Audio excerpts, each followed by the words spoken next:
What? Why is this so divisive? Are we having fun yet? Now, you guys know me, okay? You know how I run this channel. I like to ask you guys questions, and I like to see your opinion because I don't want to be the dictator of all Spurs opinion and thought.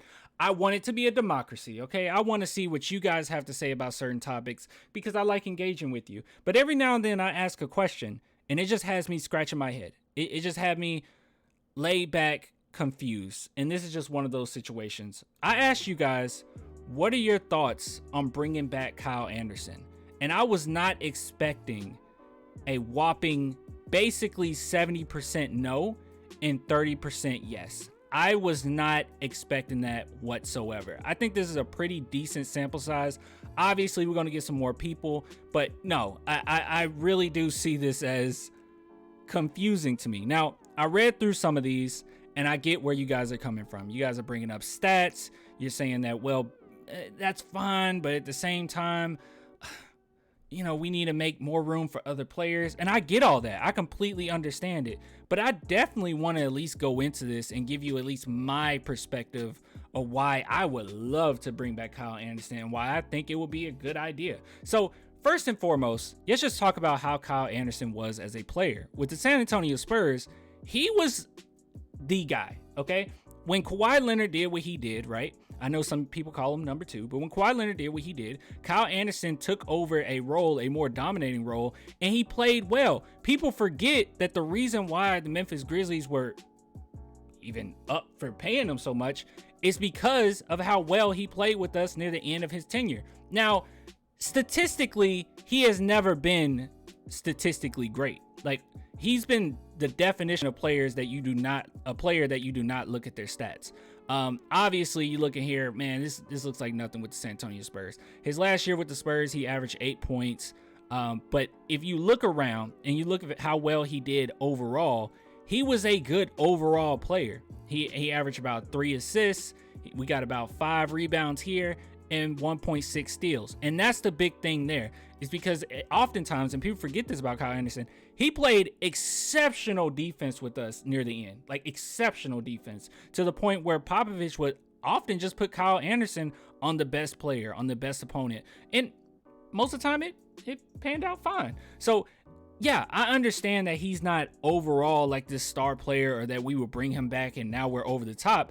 I don't believe that at all. I don't think that he does that, but there is a few reasons why I think that it will work, essentially. Number one is the fact that Kyle Anderson would be coming to a situation in which DeJounte Murray, you could take a lot more heat off of him. You can take way more off his shoulders because DeJounte Murray is a scoring guard. Now, as much as we want to say, oh, he's a playmaking guard, don't get me wrong. I mean, the amount of assists he's averaging is utterly ridiculous. But I don't think anyone would disagree with me when I say that the number one thing, or maybe number two thing, number one is probably defense for DeJounte Murray. But number two best thing that DeJounte Murray does is score. He is a scoring guard. A lot of people have questioned whether or not he's a point guard or can he just be a facilitator. No, he's at his best when you can put the ball in his hands and he can just score.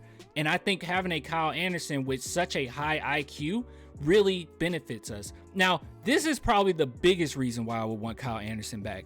Now, a lot of people are going to say, well, look at his stats as far as with the Memphis Grizzlies. It was trash this season in particular. I mean, come on, man. 8 points. Come on, bro. Like, come on. 0.6 blocks. This ain't that great. Almost 3 assists. You got to keep in mind that the Memphis Grizzlies changed his role significantly once Jalen, and obviously they should have, when Jalen Jackson was fully ready, they completely gave him the keys to that power forward / center position. They said, look, you go to work. And Kyle Anderson was resorted to the bench. And as you can see, his best career, which this is probably, yeah, I would say that this is probably his prime right here. He's probably going into his prime, but this was his best career year by far, and he was very good for the Memphis Grizzlies to the point where he was even hitting clutch shots for them. But I will say this, he had a crazy big role this season, the season before this one, and well, last season, and he averaged pretty well, 1.2 steals, nearly 6 rebounds, nearly 4 assists, and 12.4 points. Now, after that, and they changed his role significantly, his numbers have went down, and they went down drastically. And the reason being is because, obviously, they're not playing him the same way that they played him before. The Memphis Grizzlies are having a hard time fitting him and seeing where he fits with the team. Now, with that being said, this is my bigger point, okay? It's all about how you utilize a player. And if anyone could utilize Kyle Anderson to his best degree, it would be us at this point. Now, Kyle Anderson, as it stands, don't get me wrong, he is not like a star player, all-star type talent whatsoever.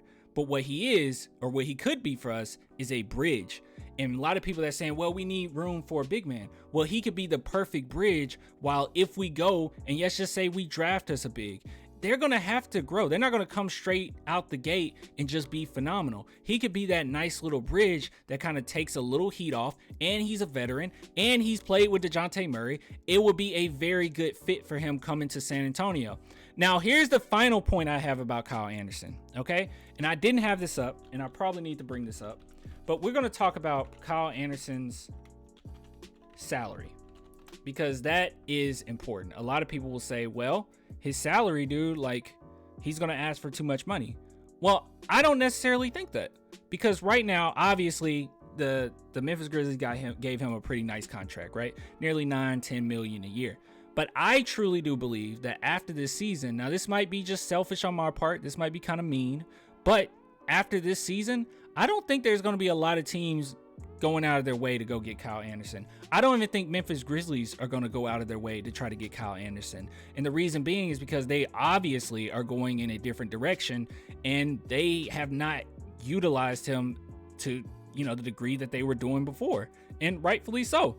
So he'll be going in a situation where I don't think his next contract will be as big as this one. And who knows, he might just take a discount because he's been with us before. It might be a Bryn Forbes situation. Now, the difference between him and Bryn Forbes is that at least Kyle Anderson is a big. He will be a spot that is a necessity, something that we will need. And yeah, he can just overall just be that bridge between that transition between him into a new foundational power forward for us. And Bryn Forbes, that wasn't necessarily the case because we already had so many guards, so he wasn't a bridge to anything. But overall, look, I think if you go and grab a Kyle Anderson, I think it's a safe bet. I don't think it's something that we would really have to like stress about, or something where we're going to be like, oh, he's holding people back. Not necessarily. Even his play style will make other players better. Can you imagine Kyle Anderson in the paint doing what he does with a Josh Primo, who is a catch and shoot player, as well as a really good passer? Kyle Anderson can dominate in that role. Now, I'm not expecting him to be a star. I wouldn't expect him to be an all-star. I wouldn't expect him to be a superstar. But what I would expect is that Kyle Anderson would be able to go in there, fit into a system that he is accustomed to. He is used to Popovich. He's used to Spurs culture, and he would play exceptionally well. And I'm not expecting crazy stats, all right? Look, if he can get to that 8 points per game and those, you know, almost 2 steals per game, I am happy, all right? I am content. But overall, look, he is a crafty player. He's a good player. One thing that I always say about Kyle Anderson is he can literally go anywhere in the NBA and be successful, because his playing style is so fundamental, is so smooth, is so crafty, to the point where you can play him in so many different situations and be perfectly fine. So that's just my thoughts on it. I understand where you guys are coming from. I get it. But look, I was just trying to lay out some of the reasons why I will want Kyle Anderson back. Now, I might not have gotten to everything. I know that it just seemed kind of rambly at times, but yeah, those are just my thoughts. Let me know what you think in the comments. Should we try to bring back Kyle Anderson? Should we not? Is it a dumb idea? Is it smart? Am I dumb? Don't answer that. I'll give it to you guys later. Until next time, deuces.